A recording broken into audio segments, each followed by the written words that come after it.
So if you know me, or if I've talked about myself because I'm a narcissist enough, I am so bad at watching new things. I would live in Grey's Anatomy land where I just watch that over and over and over again because I don't like it. It's like the fear of the unknown. It's like what triggers my anxiety. But ever since starting anti-anxiety meds 3 weeks ago, I am like so proud of myself. I have watched 3 new Christmas movies. Ooh. I know. Like, who have I become? I was not even worried when I clicked play. Like, oh my gosh, I have to sit down and watch this entire movie. What if I miss something? Oh my goodness. I've watched Holiday. I watched that too. That was really cute. Okay. Did you like not expect like it to be like as dirty as it was? Because I was like, oh, it's a little happy Christmas movie. And then like the first 5 minutes, I was like, oh, okay, well, I just wasn't ready for this. All right. My kids cannot. It's not Hallmark, guys. It's Netflix. Come on. I wasn't ready. Okay. I want to watch that other one that's Jingle Jangle. I heard is cute, but that one's like a kid-friendly one. But yeah, I haven't watched it yet, but I was gonna set that up for Nathan maybe tonight. I just saw like the thumbnail for Jingle Jangle. I watched Princess Switched Again. Oh, the second one. It just came out, so I watched that because I watch movies now. And I watched the Christmas Chronicles, which honestly came out like 3 years ago, and I've been too anxious to watch it. There's a new one. I don't know if it came out yet, but that's the Kurt Russell one, right? Yes. Yeah. There's a new one. I think that I don't know if it's come out yet, or maybe it's coming out in the next week or something. But yeah, I don't know that I've watched that one. Is it good? Okay. It was, and I didn't know if my kids would necessarily sit through it because they're 4 and 6, and you kind of wonder with like live action how they'll do. But they loved it. So I don't know if your kids are in that age range, turn on all your Christmas lights because Jen's not one of those people, but we know I'm one of those people who puts up my lights like at the beginning of November. We have our outside lights put up by a service, and they do it before Halloween. So, oh wow, really stay on top of it. I want to do that. Listen, one, we only put up white lights outside, and it's just like the ones that like kind of line your whole like roof line thing. So it just looks, it's very like pretty and classic looking. I don't want to go over the top. Like Brian's Catholic, I'm Jewish. We celebrate both Christmas and Hanukkah, but like, I don't know. I don't like it when like it looks like the outside of your house had like Christmas throw up on it. I like it when it's like kind of like a little understated but still festive. So that's how we do it. But we have a service that comes and does it, like I said, before Halloween. And the reason is because it's cheaper.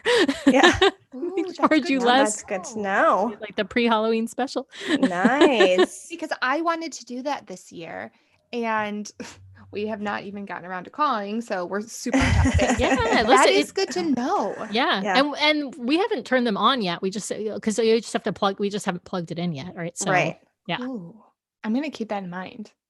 Yeah, I have a stupid rule where I started like, I don't start celebrating Christmas until Thanksgiving night pretty much. And then my brother's like, rules are out the window. It's 2020. Let's go. I'm like, nope, I'm not budging. Meanwhile, it's like, I'm looking at all these Netflix movies. I'm like, oh God, there's just so much to watch because I'm a big Hallmark person. Yeah, me too. Like, and then I have to watch all of those, and there's just a lot to see in the next. You have a big to-do list. I do. There's a lot of movies. There's a lot of TV to watch right now. Actually, there's a lot of good TV. That show, The Undoing on HBO. If you haven't started watching it yet, there's only 4 episodes out, and then another one comes out tomorrow. Okay. It's so good. It's like really, it's a thriller. It's kind of like, if I could compare it to a movie, like kind of like Gone Girl type thriller. Okay. Oh, yeah. Anyway, it's really good. Yeah. Oh, I will say that Jen has been really good for me because Jen watches new shows. Like I swear every week she's watching something new. I'm not knocking her. I think that's amazing because like I said, I live in, Meredith Grey's Almost Died for the 80th time. And I'm like surprised and shocked every time. But yeah, Jen's getting me onto new shows. I still haven't started The Marvelous Mrs. Maisel, but I'm on Schitt's Creek right now. Oh, good. Oh, okay. Yeah. Okay. Fair enough. Finish Schitt's Creek and go to Yes. Marvelous Mrs. Maisel. Both amazing shows. Yeah. I'm on season 2 right now. Okay. You have a long way to go. I do. I only watch it when I'm exercising, so it like gives me an incentive to want to get on the bike. Yeah. So Yeah. I think Schitt's Creek I came to late, so I only binged all of it during quarantine. Me too. I'm now in I'm in like the third watch of it.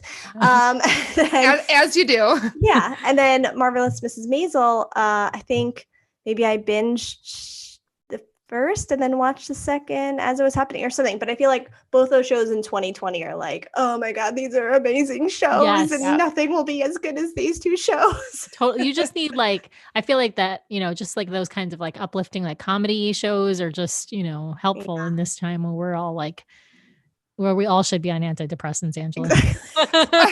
Yeah, no, that's actually the first time I've talked about it on this show. I was on them for like through college until probably 2012.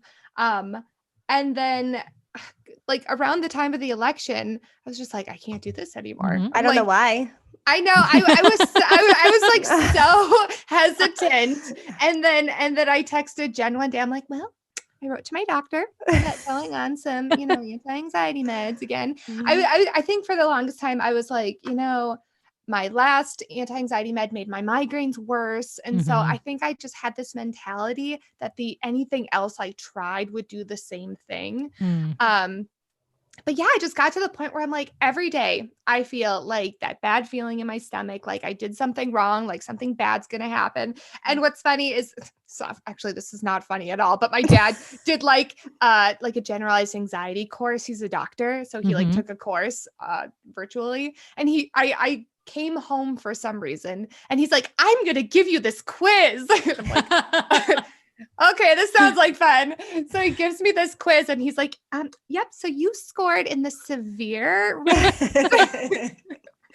Now, and he's like, okay, now let's take the quiz after you've been on the meds for 2 weeks. And I guess I scored in the mild. So we do know it's working. Hooray! Clearly I needed them. I feel like all of probably the entire world, but especially all of America. We all need to be on antidepressants and anti-anxiety meds right now. 2020. I know. I can't. How did I last this long? I know, right? It's true. It's like one thing after another, isn't it? Mm-hmm. Sure is. I guess I'll intro the show now. Yeah, let's just start it. Okay. We could probably just keep going and just skip the intro, but we'll do one. And no one will ever know who we're talking to. Yeah, I know, exactly. Is that a third voice we're hearing? Yes. Place your bets. Welcome to the Magical Mommy Monday podcast. I am Jen Snyder, here with my co-host Angela Dahlgren. Hello. And today we have a very special guest, someone we know from our little Disney community via social media. It is DCLDuo's Sam. Sam, welcome to the Magical Mommy Monday podcast. Thank you so much, you guys. It's so great to be here and chat with you. Sam, I do have to ask if you watched Emily in Paris. Oh. I have not, but it's one of the ones on my list where I'm like, God, I know this is going to be way overly cheesy, but I know as soon as I start watching, I'm going to not be able to stop. So it's kind of all those things. Yeah. Yeah. So it's on the list of shows, but right now I have to watch The Crown. The new season just came out. So I only watched the first episode and that's what I'm kind of trying to get through. Then I kind of want to watch The Queen's Gambit because I've heard that's really good too. I heard on that Netflix. Was good too. Yeah. And then I might have to watch Emily in Paris. I don't know. I've also been rewatching this amazing show. I don't know if you guys know it. This is going to show my nerd side. Battlestar Galactica. Okay. I do know it, but yeah. It's this amazing show. It was actually a remake of a show from the 1970s, but the remake was started in 2003, or at least that's when it aired. It started from 2003 to maybe 2009. Anyway, it's an amazing, amazing show. And so I'm rewatching that as well, kind of in between watching new stuff. So, I understand. Yeah. I have those filler ones that I'll go back to, but that's not the new show I'm binging. That's the in between while I'm binging. Right. Exactly.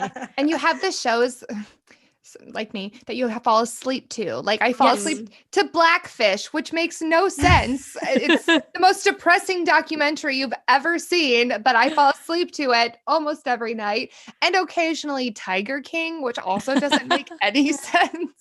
Oh my God. What are your dreams like? I know, right?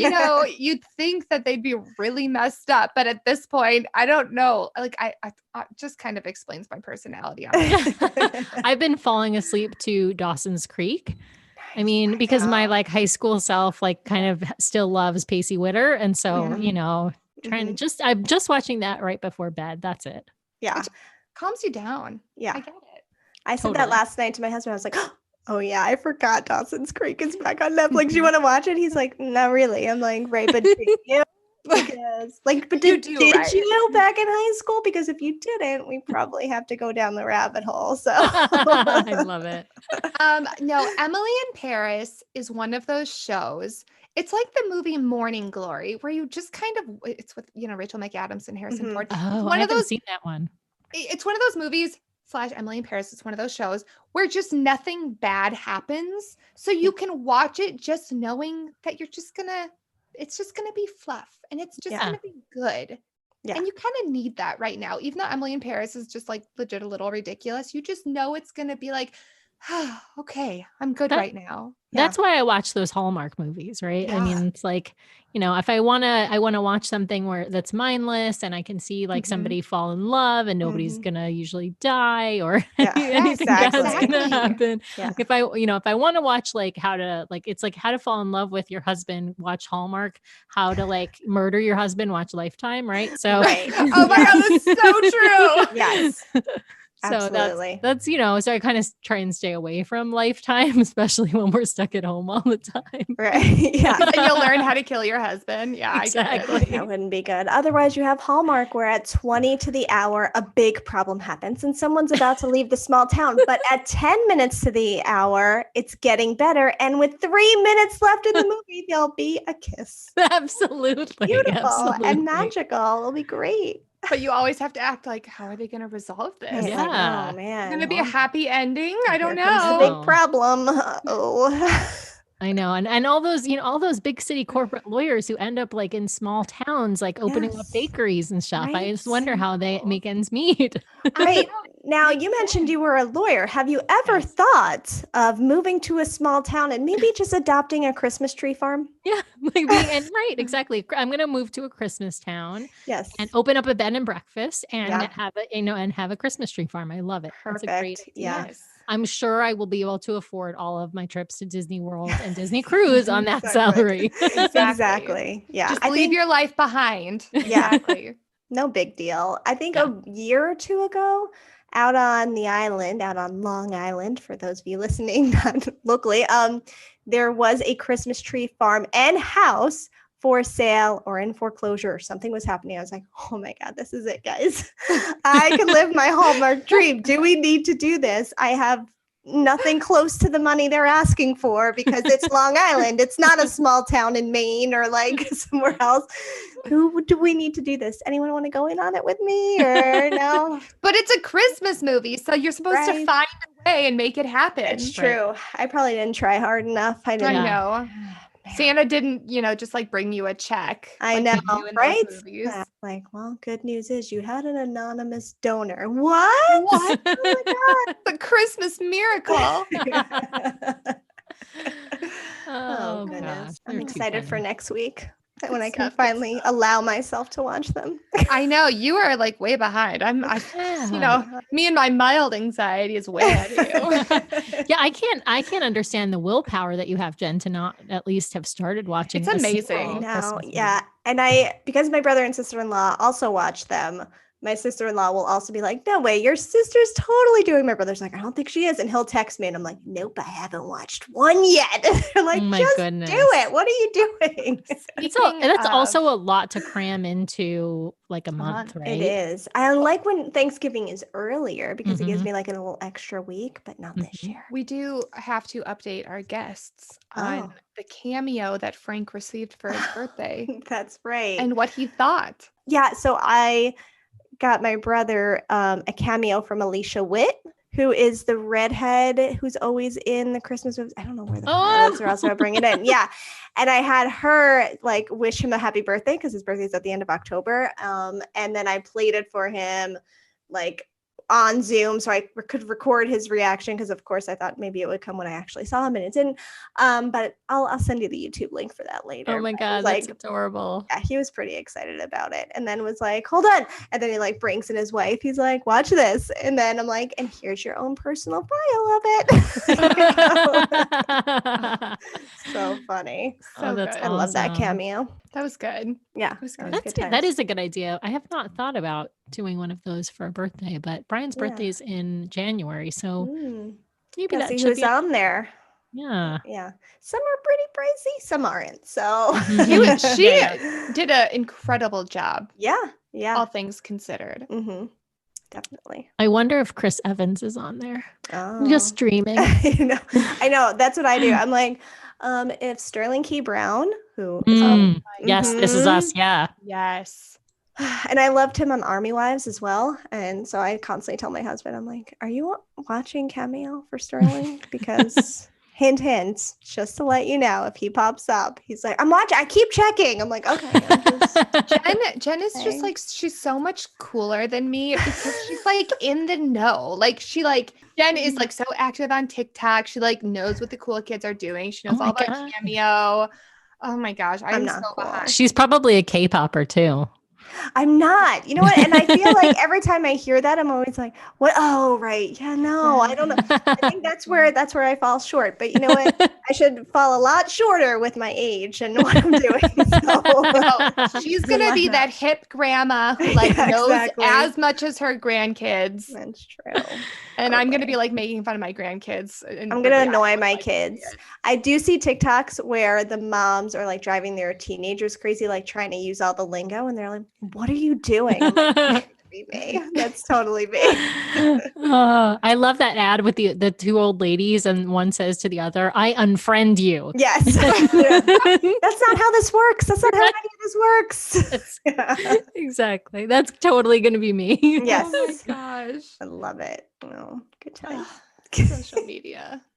Yeah, always good for a laugh or to make you cry and feel, like you have imposter syndrome. Totally. Yeah. All of the above. I don't know how to use I don't really know how to use Twitter. I definitely don't use TikTok at all. Like I don't even have a TikTok account. Twitter, we have an account for the podcast. Yeah. So that's the only Twitter account I have. Yeah. And I will sometimes go on to that to look at stuff, but I don't post anything for our Twitter. So if you're seeing posts on our Twitter, it's all Brian. And then Instagram, that's the other one that I have, and it's a personal account, and we have a podcast account as well. But it's also one that I don't ever post. The only thing I did do today was so this is because I'm basically a Facebook person. I'm such a basic, you know what? But I'm totally just a Facebook person. Somebody posted a screenshot of Chris Evans's Instagram, and he posted basically from a photo shoot that one of his first photo shoots he did when he first became an actor / model. Mm-hmm.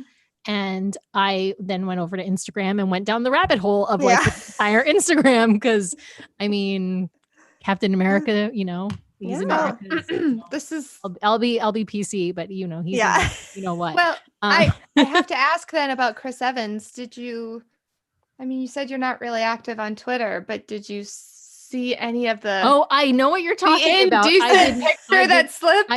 I did not see the picture, and I'm not really wanting to see the picture because it's just that's not my style. I'd rather see him mostly clothed, not fully clothed, but mostly clothed. He doesn't need every piece of clothing on. But... I didn't know how far your attraction went. So I felt like I just had to check. Well, let's be fair. In person, that would be a different story. Your freebie, your pass. Right. Yeah. Right. Well, it's just, I'm just, I guess I've never understood the idea of people sending pictures of themselves. It seems that just seems very odd to me. Just seems like that. I don't know how that would be attractive. I always think it's funny, random guys. I was married when I was 22. So this was before dating apps were around, but I guess before we really used them a ton. Mm-hmm. So that was not really we didn't really use that. And so like, I just think it's so funny that as like a pick me up, guys will just send a pic of their wiener. I just think it's like so strange, like so weird, right? It is weird. Like, how, like, I don't know. I just don't understand why someone would think that, a woman in particular, but as a straight woman, like that, like a picture of someone's, I'll say wiener too. Like that's just not like, how is that supposed to be a turn on? Like, no, that's not. It's not. And I don't understand the celebrities doing it. Like, come on. You guys know you're gonna get caught. It's gonna come out. The cloud's gonna be hacked. Yeah, exactly. Totally. I know. I don't like. Yeah, just personally, I really don't get the appeal. Like you send that to me, and I'll probably giggle and be like, "Oh my god, look what I saw!" Like, I'm not gonna be like, "Yeah, that does it for me." I'll probably be like, "Well, try harder. Like, get to know me." I feel like I saw a meme like that. Like, what guys think, or wait. How guys think girls are reacting to those pictures and how they're actually reacting to the pictures. And it was like, no. Right. Like hysterically laughing or something. Yes, exactly. Oh no, I go full teenager. If I see picture like that, I'm like, oh my God. Maybe it's like the Catholic schoolgirl in me, and how like I was the epitome of a Catholic schoolgirl. I didn't do anything wrong. I didn't drink. I didn't do other naughty things because my brothers did all of the naughty things. So I couldn't, because then like I saw what it did to my parents. So maybe it's from like years of that and being like, I'm sheltered. Well, speaking of social media, that is how we know you. Yes. In our little Diz Twitter, the good side of Diz Twitter community. Right. That's right. I heard there was drama recently. I'm like, I am so glad I don't see this drama that happens. Oh, yeah? I try to stay on the good side of Diz Twitter. But how did your love of Disney come about? Oh gosh, that's a hard question to answer because it was so long ago. Now the Diz Twitter love, I think, or the sort of Disney podcasting community love kind of came more recently. But I was in middle school and high school in the 90s. Mm-hmm. And I think that should be self-explanatory because that was, the golden age of Disney movies, in my humble opinion.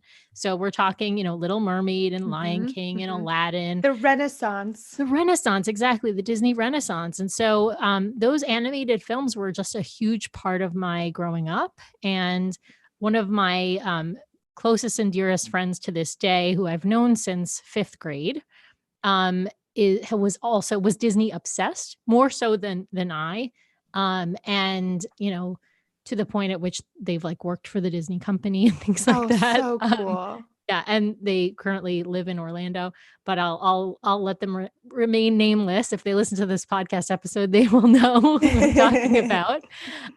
But yeah, we would go to like every movie on like opening day. We would be at our local mall at the movie theater, and we'd get our McDonald's and we'd take it into the theater with us. It's like one of those rare theaters that would actually let you do that. And we would, see every movie, and then we would see them like often more than once. And then we would walk over after the movie to the Disney store, because there was a Disney store in our mall as well. It's like the perfect day, Sam. Yeah, right. Seriously. And we would like drool over whatever new things were there. And remember, we're like middle schoolers, but we were like buying things at the Disney store. So we were like buying like stuffed animals. I see no issue here. Right. Like I even remember when my friend bought, do you remember Baby Pegasus from Hercules? He's on sale right now, I think, on Shop Disney. Oh my God. So yeah, so that I would say that's kind of when the obsession really became a thing. And then when I was kind of a preteen and teenager, we took a couple of family trips to Disney World. I grew up on Long Island, and so Disneyland was quite far away. I had been to Disneyland once as a kid. I had grandparents that were in San Diego, and so we did on one trip when we went to visit them. We spent like a day at Disneyland, but I honestly don't remember that trip at all. Yeah. Because I was pretty young. And so, yeah, I just loved Disney World. I only went on a couple of trips because it was quite expensive and we weren't like a rich family. And so vacations were few and far between, or at least those kinds of vacations. Yeah. But I chose, instead of having a Sweet 16 like birthday party, Yeah. I chose to go to Disney World for my 16th birthday. Same. Really? Yeah. Same. Was this an option I didn't know about? Yeah. Well, I had, I'm Jewish. And so I had a bat mitzvah at age 13 and, my other Jewish girlfriends and male friends too, they were all having bar and bat mitzvahs. And then most of our non-Jewish friends were having like sweet 16s. But honestly, this was Long Island. So Jen knows this. A lot of them were having both, right? So a lot of the Jewish kids were having both like bar and bat mitzvahs and then also having a sweet 16 3 years later. Yeah. And so that kind of became a thing. And so there was a lot of like, there were sort of pressure my parents felt to, throw my sister who's almost 2 years older than me. So she actually had a sweet 16 jointly with like her best friend. They had like a big party and whatnot. And so when it came time for me to turn 16, my parents asked me if I wanted a big party.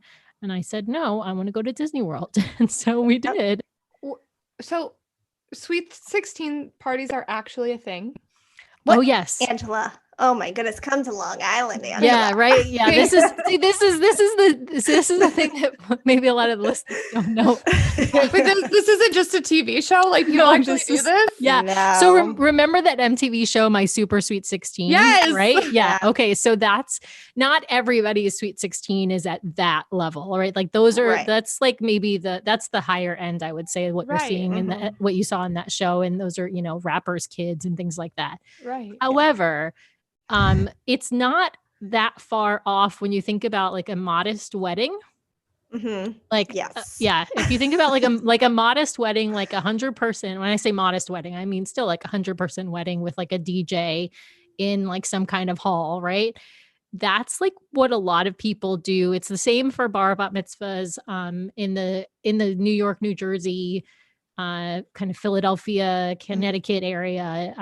That's what the norm is for bar and bat mitzvahs. And that's the norm for sweet 16 parties as well. So Angela's mind is blown right now. Yeah, I know this is not like Minneapolis does not know about this probably at all. And then there are candles, and like you give candles to your friends. Yes. I want to give this candle to so-and-so because they're just so awesome and they're always there for me. And you have a song for each person you're giving a candle to. Yep. And my friend Jen is so great. Come light candle number 8. Yeah. Yes. Oh my gosh, this... I don't know what this information. I know it's really weird. Yeah. Anyway, so it's 16. We did the trip to Disney. I think at 17, our high school choir, we would go around and we would take a trip every year. And I think maybe when I was like 17, maybe I'm trying to remember which year it was. Anyway, my high school choir went and sang at one of these things at Disney, one of these sort of festivals.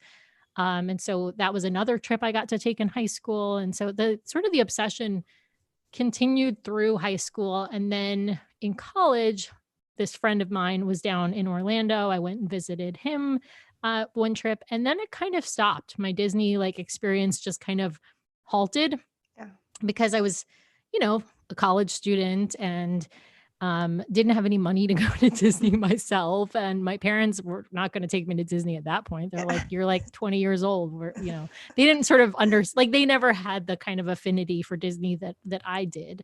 But they didn't dislike it or anything. It just wasn't, it wasn't their thing. Yeah. And then I went to law school, and again, no money. And I also kind of Disney was not so much on my radar. And then Brian and I started dating in law school, and I tried for years to convince him that we should take a vacation to like Disney World or, a Disney park.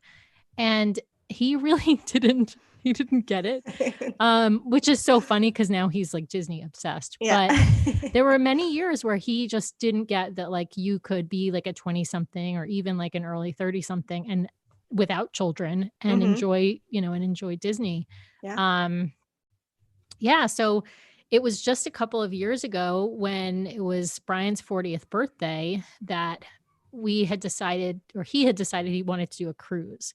And we asked my very dear friend who used to work for another major cruise line, and who has been on many, many, many cruises.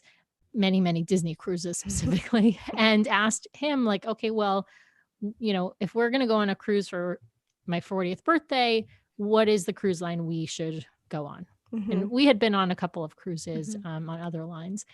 And he said, hands down, Disney Cruise Line. And so, that started the obsession. Now we've been on 5 Disney cruises. We're gold now.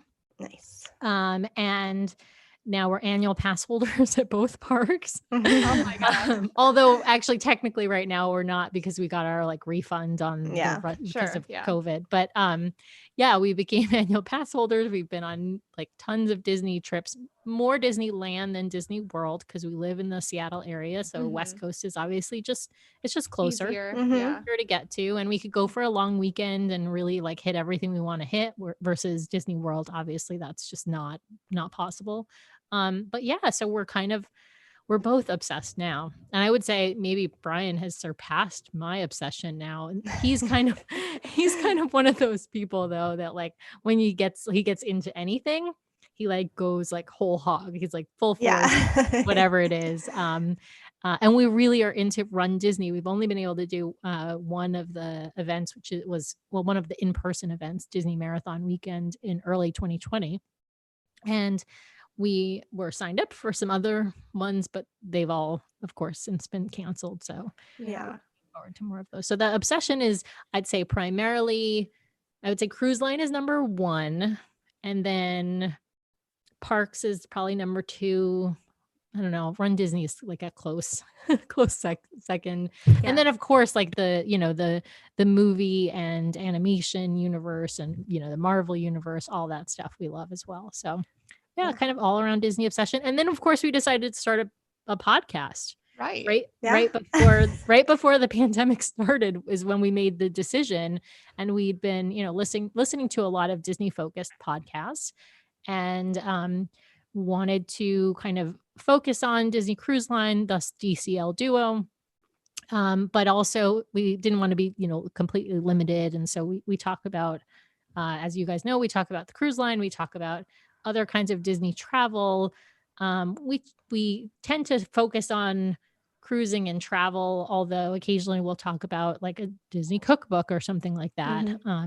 And so, so we just Disney obsessed like you all are. Okay. So my Run Disney question for you, how many have you done? And it's something that I've always been hesitant about because I'm not a runner. So like what suggestions do you have for people who aren't runners? That's a great question. So I will say that Disney races, from my experience, which is just on marathon weekend, other than the actual, and maybe even the marathon itself, they're kind of races for not serious runners, I would say. They're much more the what's the word? The non-professional, casual. That's a great word. They're much more for the casual runner than for the competitive runner, right? So there are people who are competitive runners who do those races, but they're going to be in like corral 1 or 2, or I guess it's A or B. The kind of normal runners are going to be much further back in the pack. And obviously that changes the seriousness of the runner, kind of does also adjust with the distance, right? So the 5K and the 10K runners are really not going to be serious runners. And then the half marathon and the marathon runners, there are plenty who are not serious runners, but they are going to have trained, significantly, regardless of whether or not they're serious runners or competitive, or not competitive. And so I actually think that, Disney races are great for the sort of non-runner. That being said, it is something that you don't need to train probably for the 5K, but you probably need to do a little bit of training if you're not running at all to the 10K, just because that's, a 6.2 mile distance. It's a decent distance, and it will take a non-runner, over an hour to do that. And so would take me 3. No, the balloon lady will take you off the course if you take 3 hours. So it won't take you 3 hours. But, so it's basically, you have to at least be able to do a 15-minute mile is the pace for all of the races. And that is completely reasonable walking pace. That's just kind of maybe like a decent walking pace. And so there's really no way, somebody who, as long as you have the stamina to make the 3.1 miles or the 6.2 miles, there's really nobody who can't do that. Okay. So I definitely recommend it for the sort of non-serious runner, but who wants to get the experience of a really fun atmosphere in a race. So that's the other thing, is some of these local races, 5Ks are typically fun runs. And so, you don't have to necessarily in your local 5K be a serious runner, but any distance above 5K, you start to get into, people who are a little bit more serious. And Disney is just not like that. It's just more of a fun atmosphere, encouraging. You get to see characters along the course. There's less characters the shorter the distance, as that certainly makes sense. But if you want to stop and take pictures with all the characters, you better be faster than that 15-minute mile, because you're going to wait in line for every character. And so you actually so that's the one thing. I didn't actually stop. I did the 10K and I didn't stop to take pictures. I just kind of took a selfie. I just like turn around and have the person in the background, and they, the characters were taking pictures with other people, and I didn't care. You're like, whatever. I have some random person in my pictures. So that's kind of how I did it, because I wanted to I wasn't doing a fast pace, but like a decent pace. And I didn't know if I would make it in the, before the balloon ladies would catch me by stopping and waiting in line for every character for a picture. I'm not sure I would have made it. Some of the lines were, long. It kind of depended on the character. And the balloon ladies, for people who don't know, that they are a bunch of ladies who start the race like some point after the sort of the last wave of runners goes. And if they catch up with you, you are taken off the course. So you don't get to finish. You still get your medal and whatnot, but they're sort of the pacer at the back end. And so it becomes a thing when you're talking about the longer distances, the marathon, the half marathon. There are people who unfortunately end up on a little golf cart and can't make it and finish in time. And so they're holding balloons. That's why they're called balloon ladies. That makes sense. Yeah. But it's a super fun experience. Honestly, I want to do it again, just haven't been able to. Brian ran the half marathon and the marathon back-to-back days. Oh my gosh. How are you not dying after that? Well, he was. I mean, he could like barely walk. He was crazy. Yeah. And you see these people at the parks afterwards, and I'm like, I would be in bed. Yep. Totally. No, we went to the parks to take some pictures after. That's called the goofy when you do the half and the full. The dopey is when you do all four. And trust me, there are a lot of people who do that dopey. I think they are dopey in many ways. But yeah, it's that. Those are the kind of the hardcore crazy people who do try and do those things. Yeah. I see a lot of people nervous on social media when it comes to signing up for the races. Mm-hmm. And that's the thing that's kind of stopping me, because I'm like, okay, like, do you have to like get up early? Yes. It looks like it signs, like people, it gets sold out really fast, and yes, looks stressful. You have to pull that trigger. Yeah. You have to be confident. Like you have to check when the sign up is and be online and ready to go. And you still might not get it. And so it's one of those things where you have to know which race you're signing up for.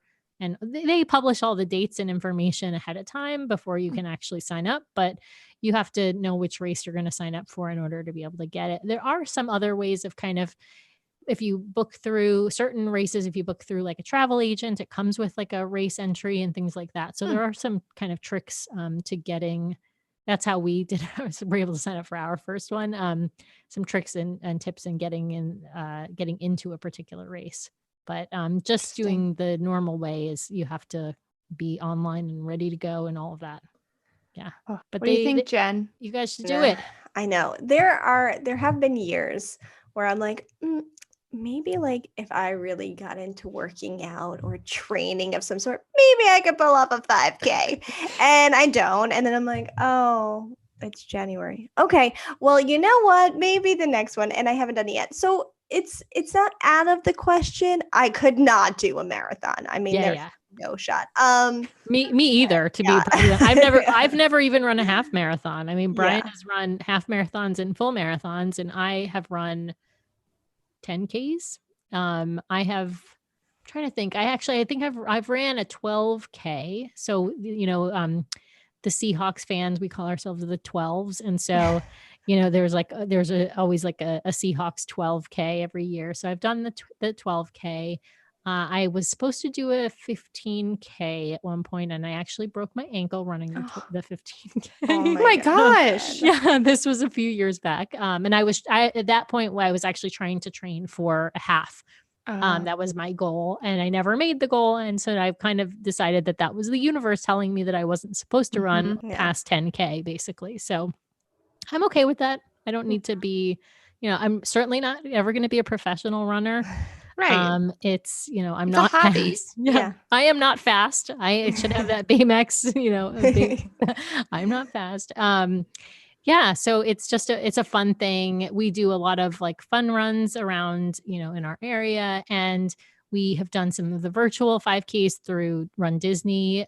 We've done there were like 3 different ones this year pretty recently that we got our medals for. And so we did all of those. We've sponsored a 5K previously over Memorial Day weekend, and we're sponsoring another 5K actually this coming weekend, Thanksgiving weekend, which we're calling the Turkey Lurkey 5K. That's cute. Yeah. And there's no like sign up. There's no cost to enter or and there's no medal. But we are selling t-shirts, and the proceeds from the t-shirts will go to the Autism on the Seas Foundation, which Autism on the Seas Foundation is an organization that provides planning, help, and respite care for both cruise line vacations, but also other types of vacations like Disney Parks vacations. And they don't just do for cruise line, they don't just do Disney Cruise Line. They do actually a lot of like Royal Caribbean and some of the other major cruise lines. And you sort of sign up for a particular cruise through them, and you pay, some fee, and they provide what's called respite care. So if you have a family member, it's not just autism, but if you have a family member that has a disability and you're the caretaker, they will take care of that disabled person for, various times on the cruise. They will provide a kind of, I'll call it like a cruise within a cruise. So you have like a smaller, like a tour group within your cruise that with other families that have a family member, often a kid, but not always a kid, with some kind of disability, both physical disabilities, mental disabilities. They kind of cover both. They started with working with families with a member with autism, but they do with family members with Down syndrome or cerebral palsy or any number of disabilities.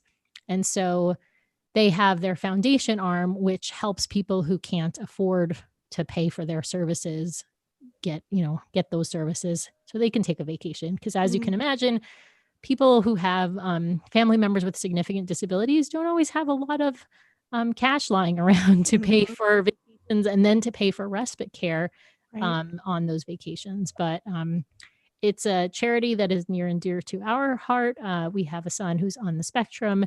Now, we have not used their services. Our son is in considered level 1, which people used to call Asperger's. So we don't probably need that level of respite care, or level of help in planning.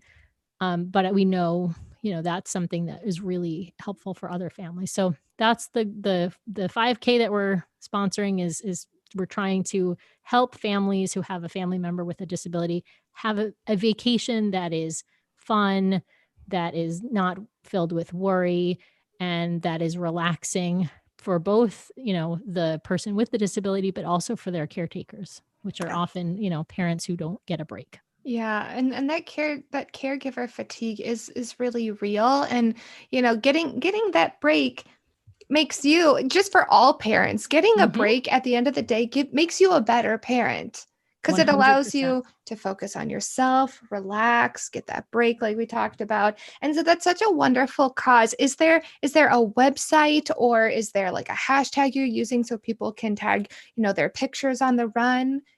Yeah. So I'm trying to remember the hashtag. You're if you want to text us, we can put it in the show notes. That would be great. So I think it's Turkey Lurkey 5K, but I will send it to you. And so But the Autism on the Seas Foundation is, I believe, I'm trying to remember if it's just autismontheseas.com, and then you have to click on their foundation at the bottom, but I will also send you that link. But if you Google Autism on the Seas Foundation, it's really easy to find. And the t-shirts for the 5K we're selling through our website, DCLDuo.com. And so that's super easy. And then we're selling the shirts, and then we will match all of the profits and send a bigger check to Autism on the Seas Foundation to help their mission. So awesome. Well, thank you so much for being on the show, Sam. We already have been talking, and we're going to have Sam back on soon. Absolutely. Love it. Yes. Can you drop your other social media? I know that you mentioned the website, but could you mention where else people can find you? Yes, people can find us on Facebook. We are DCL Duo on Facebook. We are DCL Duo on Twitter, and we are DCL Duo on Instagram. Nice, so it's super easy. And the podcast too that we've been on. Yes, and right. And Jen and Angela were recently on our show, and our podcast. You can find our episodes where you find any of your podcasts, on Google, on Apple, or directly on our linked to our website, DCLDuo.com. So find us wherever you get your podcast. If you enjoyed this episode, make sure to give us a review on iTunes if you'd like. You can find us on Twitter at Magic Mom Monday, Instagram at Magical Mommy Monday, or you can email us at magicalmommymondays@gmail.com. I hope you have a great day, night, whatever you're doing, and we'll talk to you next time. Bye.